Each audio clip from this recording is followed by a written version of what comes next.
Mapagpalang umaga po sa ating lahat mga kapatid. Kumusta po kayo dyan? Sana nasa mabuti kayong kalagayan. Ngayon po ay August 2 na po. Okay. Alas 4:30 ng madaling araw, Philippines. Purihin ang Panginoon. Kumusta kayo dyan? Narito naman tayo pagpatuloy natin ating pag-aaral ng salita ng Diyos. Huwag tayong magsasawa sa pakikinig o panonood, pagbabasa ng salita ng Diyos dahil ito po ang ating buhay bilang Kristiyano. Okay, narito po tayo dahil ito ang binigay ng Diyos sa atin para tayo ay patuloy ma-encourage sa kanyang salita habang tayo naghihintay sa kanyang pagbabalik. Sabi ng Biblia, magbasa ng Biblia bago sumapit ang umaga. It's time devotional, true biblical truth, chapter by chapter. John chapter 6 pa rin tayo mga kapatid, at marami akong hindi ako nakapag-shout out. No, purihin ang Panginoon ngayon. Okay? Ito tayo sa John chapter 6. Pagpatuloy natin sa 30 verses 31 to 35 po tayo. Sabi po dito, our fathers did eat manna in the desert, as it is written, He gave them bread from heaven to eat. Then Jesus said unto them, Verily, verily, I say unto you, Moses gave you not that bread from heaven, but my Father giveth you the true bread from heaven. For the bread of God is he which cometh down from heaven, and giveth life unto the world. Then said they unto him, Lord, evermore give us this bread. Verse 35, And Jesus said unto them, I am the bread of life. He that cometh to me shall never hunger, and he that believeth on me shall never thirst. Kung mayroon kayong read Bible yan mga Bible, read letter po kasi yan eh. Si Jesus Christ mismo galing sa kanyang bibig, read letter. Kita nyo diyan ang narinig nyo sa English. So, ang sabi ko sa inyo noon na sa Old Testament pa ay shadow si Jesus Christ, showbread, candlelight, ano pa dyan, veil. Dito sa New Testament nababasa na natin na literally si Jesus Christ pala yun. Di ba? So, nabasa, pagpatuloy natin dito sa Tagalog, Diglot. Juan, Kapitulo 6, versikulo 31 hanggat 35. Okay po. Ayon dito, nagsikain ang aming mga magulang ng mana sa ilang, gaya ng nasusulat. Tinapay na galing sa langit, ang sa kanila'y kanyang ipinakain.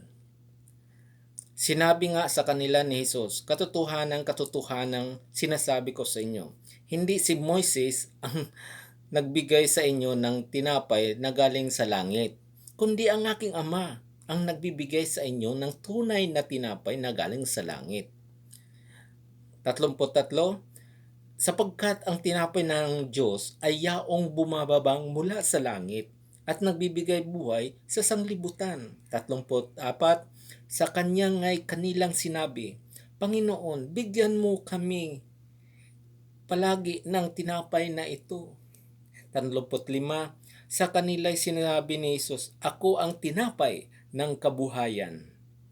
Ang lumalapit sa akin ay hindi magugutom, at ang sumampalataya sa akin kailanmay hindi mauuhaw.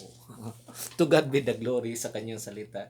Napakasarap unawaan, pakinggan mga kapatid. Manalangin tayo with the respect of God. Our Heavenly Father, thank you so much, Lord, this morning that we continuing reading, hearing, understanding in your word. Thank you so much the whole night that we are wake up again for your glory, and bless this day that everyone, especially these viewers, that they hear your word and open their heart and mind. Also, my heart, O God, that to teach this your word through these viewers, that they may understand something, Lord, in your word. Forgive us our sins, for we can do nothing, Lord, without thy help. In Jesus' name, amen. Okay, so napag-aralan natin kahapon Kahapon ng pag-aralan, daming tanong, di ba?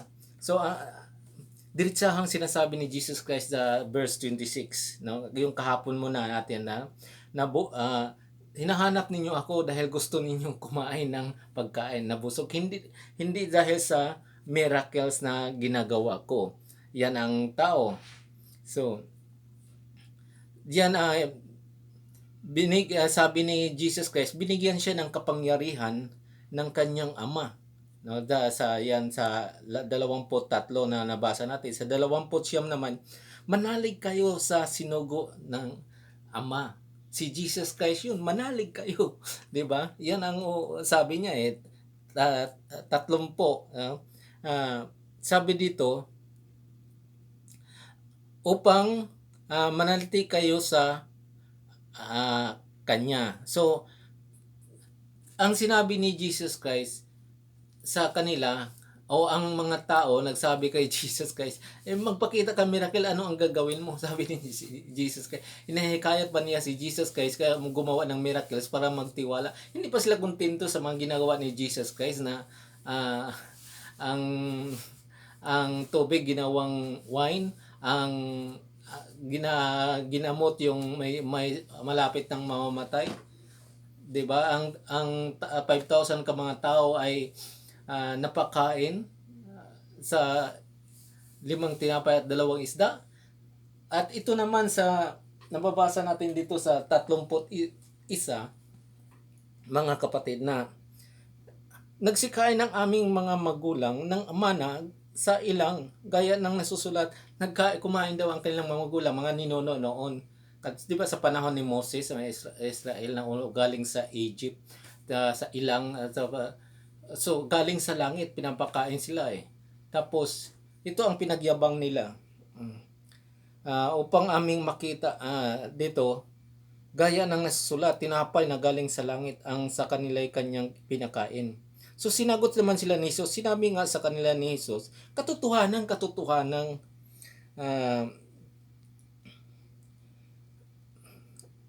sinasabi ko sa inyo, hindi si Moses ang nagbigay sa inyo ng tinapay na galing sa langit, kundi nagbigay sa inyo ang tinapay na galing sa langit, kundi ang aking ama.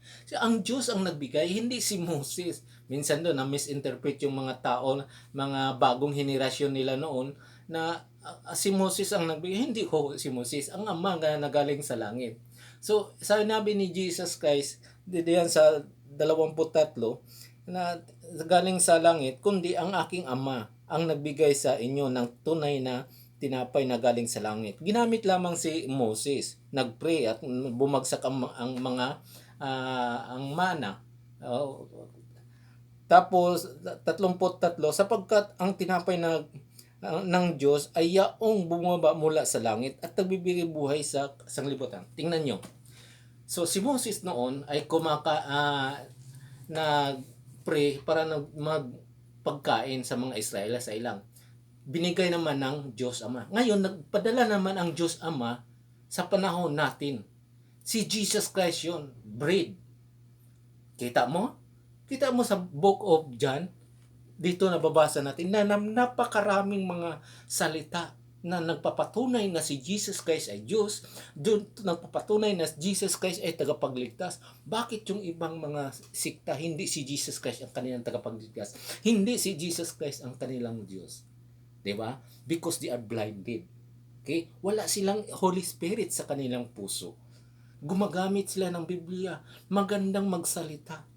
Magandang mag-argumento sa tingin ng mga tao. Pero kung basihan mo sa Biblia, wala sa katotohanan sila. Layong-layo. The book of John pa lang, chapter 1, chapter 2, chapter 3, chapter 4, chapter 5, chapter 6. Nagpapatunay na si Jesus Christ ay tagapagligtas. Nagpapatunay na si Jesus Christ ay Diyos. Bakit ayaw nila? Napakadilim ng kanilang puso. Okay? So, yung sinabi ko kahapon sa inyo, ngayong hindi ko tinuloy, Book of Mormon, di ba? Hindi siya Holy Bible, pero ang dami pa rin umaatin, di ba? Book of Mormon. Bakit? Nadala sila sa mga salita. Okay? Ito na ang katotohanan. Hinikayat natin na magbasa ang mga tao ng Biblia. Okay, 33 sapagkat ang tinapay ng Diyos ay yaong bumaba mula sa langit at nagbibigay buhay sa sanglibutan. 34 sa kanya nga'y kanilang sinabi, Panginoon, bigyan mo kami ng palagi ng tinapay na ito. Humihiling na sila ng tinapay na nagbibigay buhay. 35 sa kanila sinabi ni Jesus, ako nga ang tinapay ng kabuhayan. Ang lumalapit sa akin ay hindi na magugutom. Okay?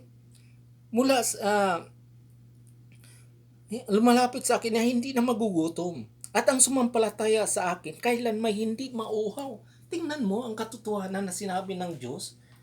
Hindi ka na magugutom. Hindi ka na mauuhaw.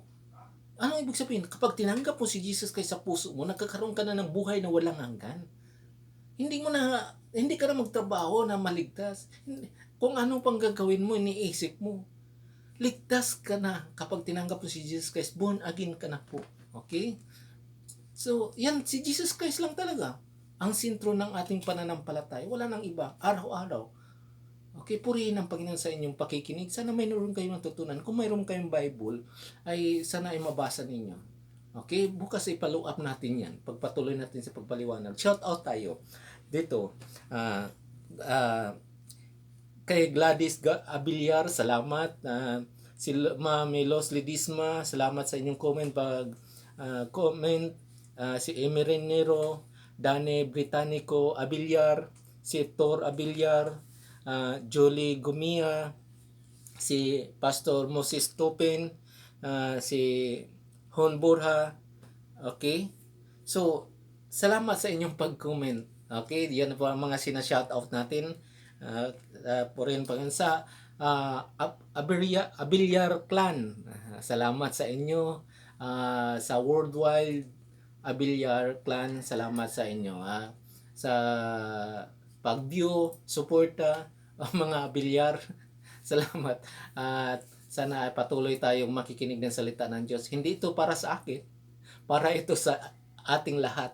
Para po sa inyo, mayroon kayong tutunan kahit sa sandaling minuto lang po ang ating pag-aaral. So nakikita natin dito na si Jesus Christ ang sentro ng ating pananampalataya. Wala nang iba. Walang tradisyon, walang ibang pangalan. John 14:6, Jesus said, I am the way, the truth, and the life. No man cometh unto the Father but by me. Hindi natin sinasamba ang Ama, pangalan ng Ama. Hindi natin sinasamba ang pangalan ng Holy Spirit. Sinasamba natin si Jesus Christ. Pinag-aralan natin si Jesus Christ dahil siya ang ibinigay ng Diyos mula sa langit. God sent His Son. He called Him Jesus to help, to love, and to forgive. Okay? Siya ang tagapagligtas. Wala na pong iba. Bakit ang daming iniisip ng ibang naggagawa sila ng mabuti para maligtas? Bakit ang iniisip ng iba na magsimba lang maliligtas na sila? Bakit ang iniisip ng iba na sundin ang 10 utos maliligtas na sila? Itong mga bagay na ito ay mabuti. Pero ang usapang salvation ng ating kaluluwa, si Jesus Christ po ay siya ang sentro. He came to save and to seek which was lost. Sabi nga sa Book of Jack, there's no other name given among men whereby we must be saved. In the name Jesus Christ. Okay, let us pray. Heavenly Father, thank you so much, Lord, this morning. Salamat sa aking pastor sa suporta. Kalusugan, miracle, ibigay mo po sa kanya, ang aming senior pastor, Pastor Budlayan, kalusugan, protection, para sila matuloy magamit siyang gawain. Salamat sa mga viewers, sana samahan nyo sila sa kanilang buhay, sa mga trabaho, sa oras na ito, Panginoon. Salamat at ikaw manguna. Sa pangalan ni Jesus, ito kinadalangin. Amen. God bless you po mga kapatid.